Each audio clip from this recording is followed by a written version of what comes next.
The criminal investigation department CID,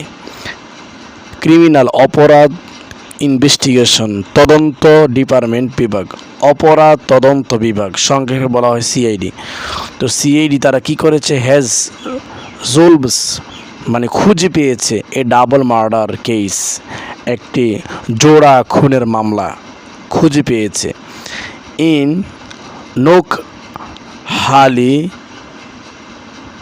in which, নোকহালি ওই জায়গার নাম, গ্রামের নাম বা মহল্লার নাম, ওই মহল্লায় জোড়া খুনের মামলার সন্ধান পেয়েছে সিআইডি। ইন হুইচ যাতে, যে মামলায় কী ছিল, in women and her Son,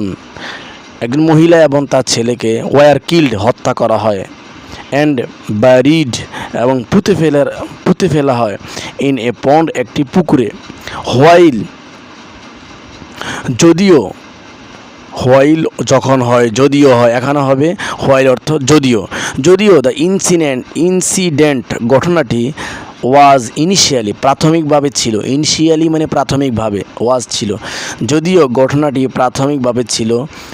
reported two প্রতিবেদন অনুযায়ী ঘটনাটি ছিল, the police S A missing case, যে পুলিশের কাছে প্রাথমিকভাবে ঘটনাটি ছিল একটা হারানো ব্যক্তির মামলা, মানে ব্যক্তি হারানো গিয়েছে তার উদ্দেশ্যে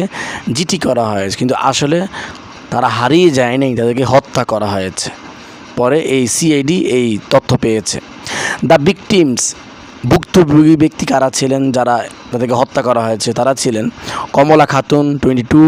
অ্যান্ড হার মাইনর সন নোমান, যে কমলা খাতুন যার বয়স 22 এবং তার ছোট, মাইনর মানে ছোট, এবং তার ছোট ছেলে নোমান, এই উভয়কে হত্যা করা হয়েছে। Were killed on the night of 1 March, যে 2024, যে 2024 সালের 1 মার্চে রাতের বেলা, নাইট মানে রাত, অন দ্য নাইট মানে রাতে এদেরকে হত্যা করা হয়। আলিজেডলি বাই অভিযোগ অনুযায়ী বাই কমলাস স্টেপসন, কমলার যে সৎপুত্র, স্টেপসন মানে সৎপুত্র, অভিযোগ অনুযায়ী কমলার সৎপুত্র অ্যান্ড দেয়ার অ্যাসোসিয়েট এবং তাদের সহযোগীরা, সৎপুত্র এবং তার সহযোগীরা ওভার এ প্রপার্টি ডিসপিউট, সম্পত্তির বিরোধে, ডিসপিউট মানে বিরোধ, ওভার মানে উপরে, তো সম্পত্তির বিরোধের উপরে মানে সম্পত্তির বিরোধের জেরে তারা এই হত্যা চালায়। দেয়ার রিমেইনস ওয়ার, তাদের দেহের অবশিষ্ট অংশ মৃত ব্যক্তিদের ওয়ার রিকভার্ড উদ্ধার করা হয়েছে ফ্রম এ পন্ড একটি পুকুর থেকে, এট দ্য ফ্যামিলি হোম নিজ বাড়ির পুকুর থেকে, অন স্যাটারডে শনিবার তাদের নিজ বাড়ির পুকুর থেকে তাদের লাশগুলো উত্তোলন করা হয়।